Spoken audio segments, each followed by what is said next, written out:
안녕하세요. 오늘도 의사가 못 고치는 환자는 어떻게 하나? 제2권 병 못 고치는 의사 엉터리 의료제도 황종국 선생님이 지어주셨습니다. 울산지방법원 부장판사 전 부산지방법원 의료전담 재판장이셨다고 하네요. 제2장으로 넘어갑니다.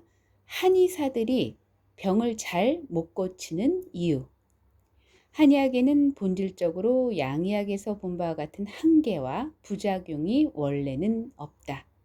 그런데도 역시 병을 잘 고치지 못하는 이유는 우선 한의학이 자신의 근본을 잃고 한의학답지 않게 되어버린 탓이고, 다음으로는 국가가 의료체계 자체를 잘못 설정한 탓에 한의사들이 기득권에 안주한 채 스스로 자신의 입지를 좁혀버린 탓이라고 본다. 첫 번째, 퇴보하는 한의학. 한의학은 퇴보하고 있다.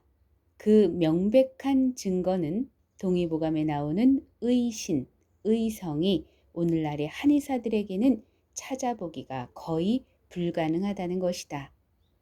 도로써 병을 고치거나 마음으로 병을 고치는 것은 한의학 이론에서는 생소한 것도 아니고 오히려 당연한 근본 원리로 설명되어 있다.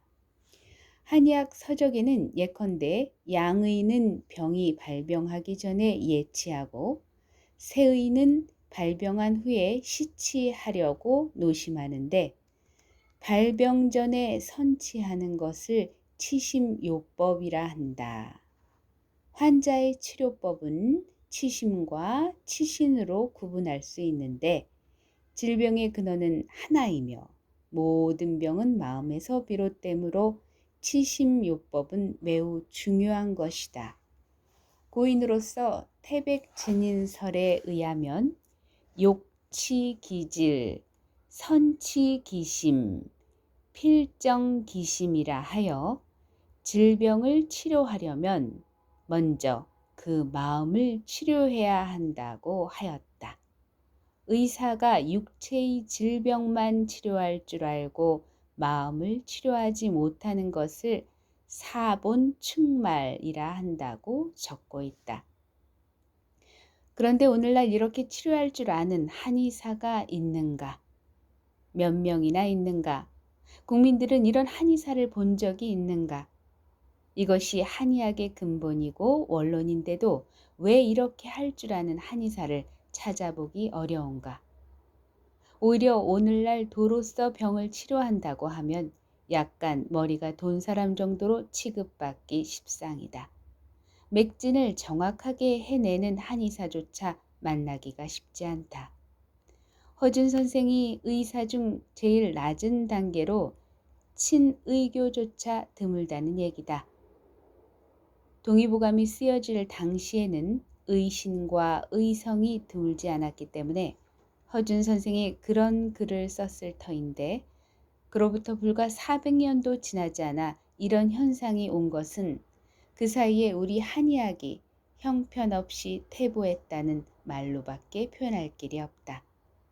동의보감은 1596년부터 편찬되어 1613년에 25권으로 출판되었다. 그런데 민중의료인 사이에는 아직도 의신, 의성을 찾아볼 수 있다. 내가 만나본 분들 중에는 의단원을 운영하면서도 도로써 병을 고치는 리농 선생, 침구를 비롯한 의술의 달인인 K, 이상문 선생님 등은 적어도 이 범주에 속한다고 보여진다. 그 외에도 미끄러진 세상에 뜻이 없어 숨어있는 도인, 의료인들이 상당수 있다고 듣고 있고 그렇게 믿는다.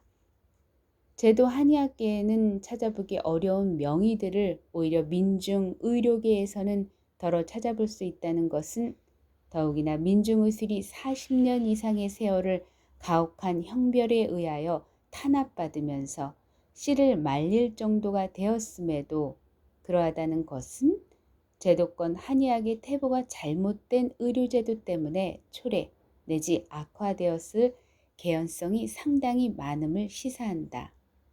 이는 1962년에 완전히 틀을 잡은 현행 의료제도가 전통 의술, 민족의술 내지 자연의술의 발전에는 치명적인 독약이 되었음을 증명한다. 의신, 의성도 없는데 한의학이 긍극적인 목표라고 하는 병자를 평인으로 만들어주고 나아가서는 인간을 선인의 위치인 진인, 지인, 성인, 현인의 경지로 끌어올리는 것이 어떻게 가능하겠는가? 꿈 같은 이야기이다. 오늘은 5분이 초과가 됐습니다. 저는 사실은 이 글을 읽으면서 여러 가지 생각들이 많이 스쳐 지나갔는데요. 제가 그때 당시 한 벌써 20년이 넘은 걸로 알고 있는데, 그, 한약에서 다이옥신이 검출됐다는 그런 기사를 접한 적이 있었죠. 다이옥신은 엄청난 무서운 약인데요. 다이옥신이 약이라고 해야 되나? 그러니까 약 속에서 검출됐으니까요. 그래서 사실은 탕약에도 길이 없다고 저는 생각되는 게, 자연스러운 현상이죠. 후쿠시마 원전 이후로 사실은 수산물이 굉장히 많이 오염이 됐고요.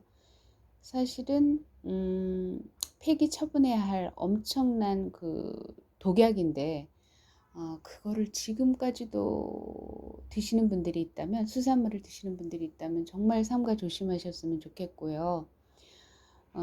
많이 오염이 됐습니다. 근데 그럼에도 불구하고 저는 희망을 얻을 수 있는 것은 코로나 이후로 사실은 많이 경각심을 불어넣어줬고, 사실은 코로나라는 것이 뭐 빈자든 부자든 어느 누구도 그것을 지나칠 수 없는 아주 평등한 그 상황이 도래했는데요.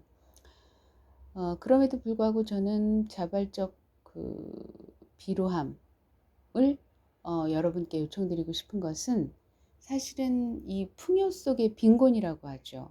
주변에 널린 음식들 중에 정말 우리가 먹을 수 있는 음식이 뭔지 사실 다시 한번 묻고 답하는 그런 기회가 돼야 될 것 같아요. 왜냐하면 정말 먹거리들이 너무 오염된 게 많아서 사실은 마이너스 건강법, 먹지 않는 것이 사실은 건강을 위해 너무나도 좋다, 중요하다, 이렇게 감히 제가 말씀을 드릴 수 있는데요. 왜냐면 이제 거의 약덩어리잖아요. 여러분도 아시겠지만 제초제서부터 여러 가지 살충제 덩어리잖아요. 그리고 또 그런 과일, 아주 막 윤기가 짜르르 흐르고 뭐라고 할까요? 먹음직스러워 보이는 그런 과일들이 오히려 우리에게 폐해를 가져다 준다는 사실을 여러분은 아시는지 모르겠어요. 그래서 너무 잘생기고 좋아하지 마시고, 너무 화려하고 너무 윤기 있는 거 좋아하지 마세요.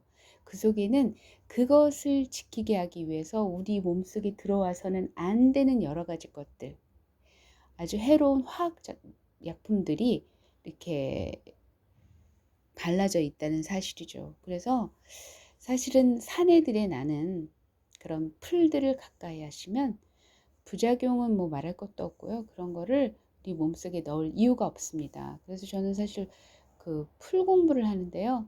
잡초는 없다라는 윤구병 선생님께서 글을 쓰셨는데, 사실은 그거는 철학적인 면모에서 바라보는, 그러니까 말하자면 우리가 생각하는 그 잡초라는 거는요, 사실은 자본가들의 결탁에 의해서 만들어진 허상이에요.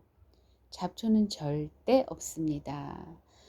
하다못해 민들레의 효능을 아시면은 정말 기겁하실 거예요. 그런데 아스팔트 위에서 자라는 민들레가 약초는 될 수 없겠지만, 분명한 사실은 아스팔트는 인간이 만들어낸 편의를 위한 시스템인데, 그것이 우리에게 악 영향을 미친다는 사실 여러분 알고 계시죠? 풍요 속의 빈곤이고, 과연 그 경제 발전이 풍요를 가져다 주는가라는 책이 있습니다. 제가 이제 학교 다닐 때 교양 과목으로 제가 접하게 됐고, 그러면서 이제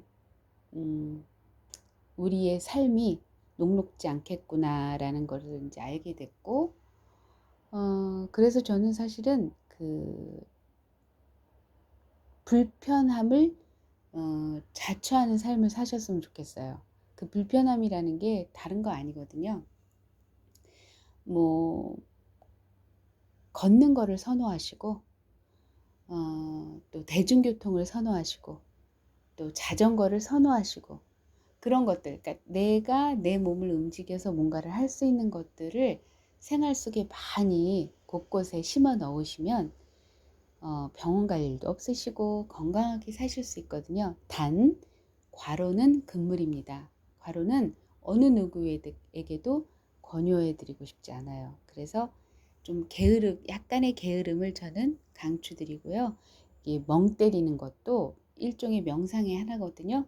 요즘 사람들은 너무 많은 걸 알아요. 근데 그 많은 것을 아는 게 중요한 게 아니라 하나를 알더라도 그거를 생활 속에 접목시키고 그것을 체화할 수 있다는 거. 그것이 진정한 축복이 아닐까 싶습니다. 여러분 오늘도 행복하시고요. 다음에 또 만나요. 감사합니다.